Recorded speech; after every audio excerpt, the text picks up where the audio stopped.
एक बार बरसात के मौसम में जमींदार ने मुझे अपने एक रिश्तेदार के घर कुछ चीजें देने भेजा।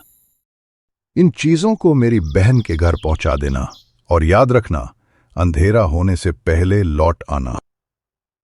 मैंने बैलगाड़ी निकाली और शाम तक वहां पहुंच गया।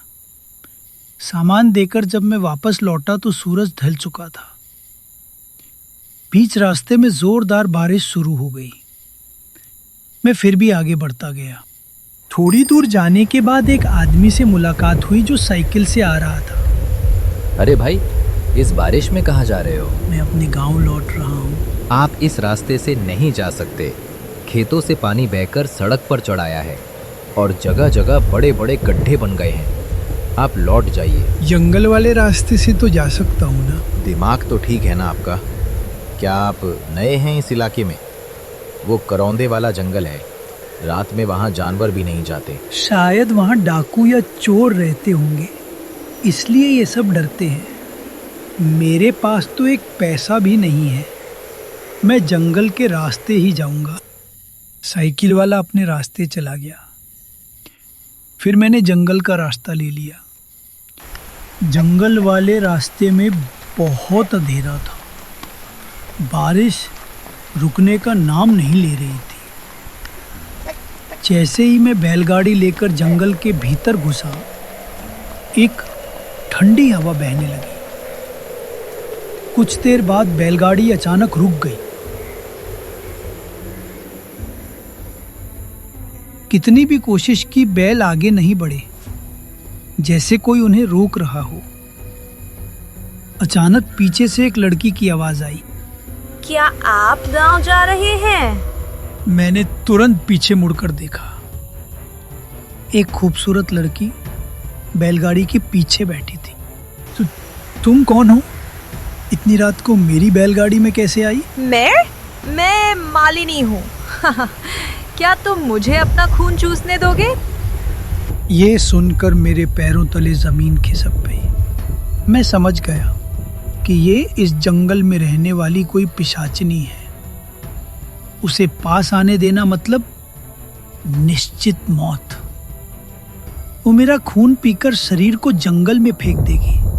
अचानक उसने मुझे पकड़कर हवा में उठा लिया।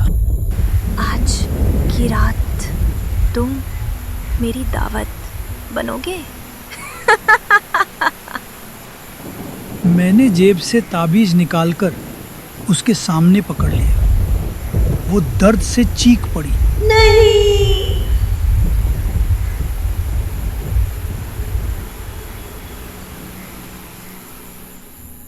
और धुएं की तरह गायब हो गई। मैं आसमान से गिरा और जमीन पर बेहोश हो गया। फिर क्या हुआ? मैं किसी तरह बैलगाड़ी तक पहुंचा। बाकी कुछ याद नहीं। सुबह आंख खुली तो खुद को जमींदार के घर में पाया। मैंने कहा था उस जंगल के रास्ते से मत जाना। उस दिन के बाद मैं कभी उस जंगल की तरफ नहीं गया। एकदम खतरनाक। ठंडी हवा चल रही थी। चाय की भाप हवा में मिल रही थी। तीनों दोस्त बेंच पर बैठे थे। दूर कहीं से कुत्ते के भौंकने की आवाज आ रही थी। अरे रामू काका की कहानी तो सही में काफी डरावनी थी रे। अब तेरी बारी है रमेश, तू बोल। तेरे साथ भी कुछ ऐसा हुआ था ना? हुआ था, लेकिन वो मजाक नहीं था अजय। वो चीज जब भी याद आती है अंदर से कांप उठता हूँ। ड्रामा मत कर, बताना क्या हुआ था।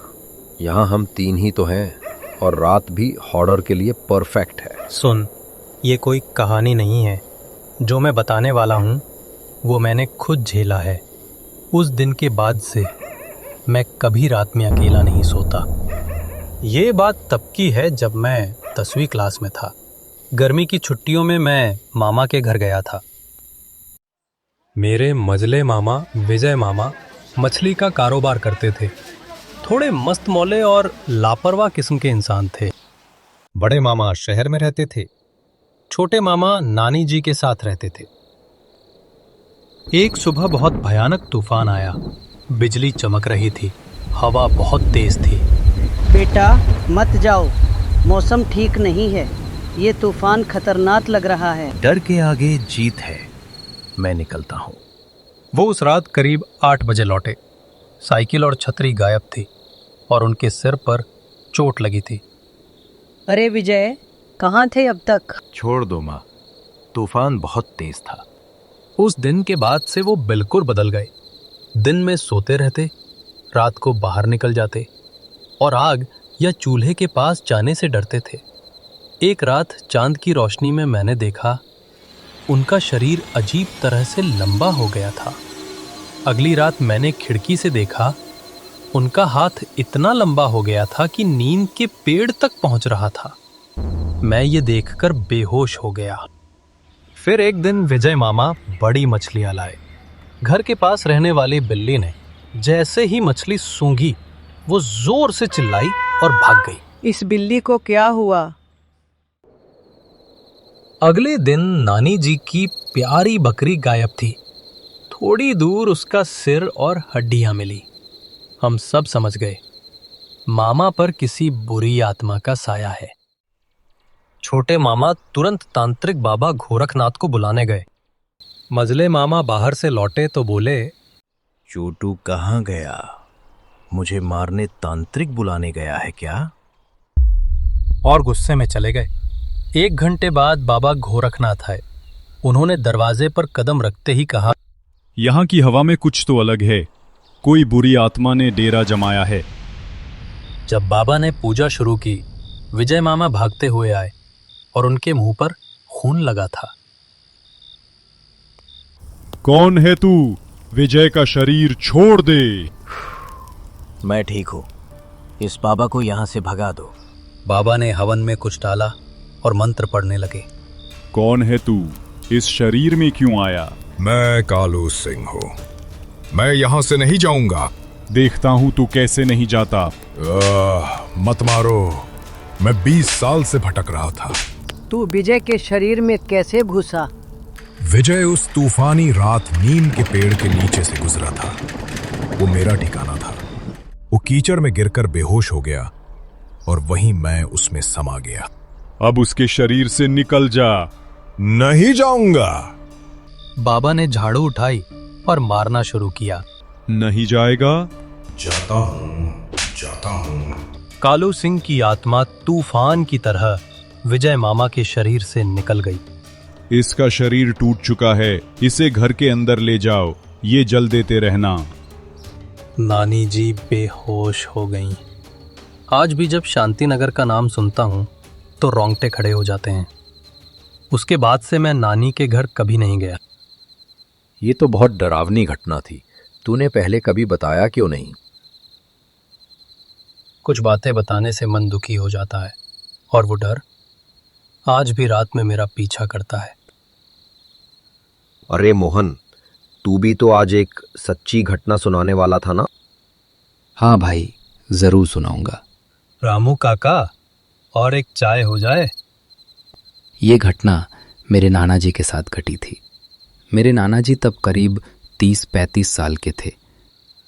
उन दिनों गांव में बिजली नहीं थी और शहर से गांव जाने के लिए सिर्फ एक बस चलती थी। नाना जी का गांव बस स्टॉप से करीब 3 गांव चलकर अंदर पड़ता था। तो हुआ यूं कि शहर में कुछ दिन काम करने के बाद वे बस से गांव लौट रहे थे। सुनसान रास्ता, नाना जी अकेले बस में, बाकी सब उतर चुके हैं। रात हो चुकी थी, करीब 12 बज रहे थे। वे जैसे ही उतरे, बस वहां से चली गई। अब वे पैदल चलने लगे। 3 गांव पार कर उन्हें अपने गांव पहुंचना था। आसपास कोई नहीं था। सड़क बिल्कुल सुनसान थी।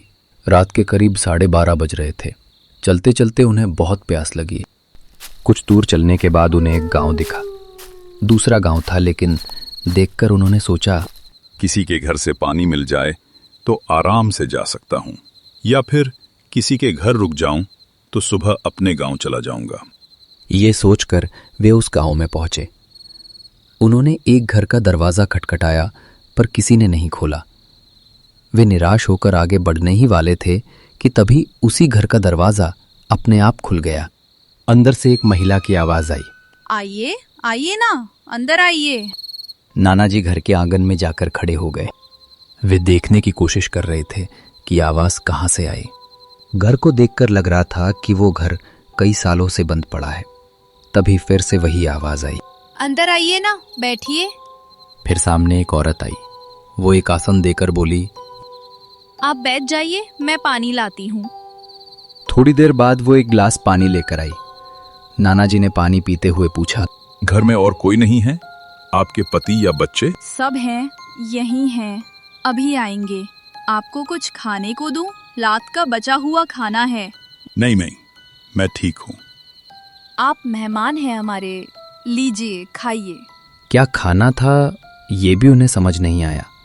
स्वाद मिट्टी जैसा था। आपको एक नींबू देती हूँ, अच्छा लगेगा। फिर उसने वहीं से हाथ बढ़ाया और उसका हाथ लंबा होता गया, सीधा पेड़ से नींबू तोड़ लाया। ये देखते ही नाना जी के होश उड़ गए। वे वहां से भागने लगे, गांव के बीच से भागते हुए निकल गए। पीछे से आवाज आई, मत जाओ, रुक जाओ, मत जाओ। लेकिन नाना जी बिना पीछे देखे भागते रहे। कच्चे रास्ते से भागते हुए सीधे अपने गांव पहुंचे। गांव पहुंचकर उन्होंने सबको सारी बात बताई। बस स्टॉप से पहले जो गांव आता है, वहां 5 साल पहले एक बीमारी फैली थी। पूरा गांव मर गया था। लेकिन आज भी कभी कभी वहां के मरे हुए लोग और उनकी भटकती आत्माएं जिंदा हो उठती। तो ये थी वो डरावनी कहानी। भाई, मेरे तो रोंगटे खड़े हो गए। हाँ भाई, रात भी बहुत हो चुकी है। सब अपने अपने घर जाओ, मैं भी घर जा रहा हूं। लेकिन आप बिना सब्सक्राइब किए कहीं मत जाइए, क्योंकि और भी डरावनी कहानियां मिलेंगी यहीं, इसी चाय की दुकान में। और जब भी मन हो आ जाना चाय पीने।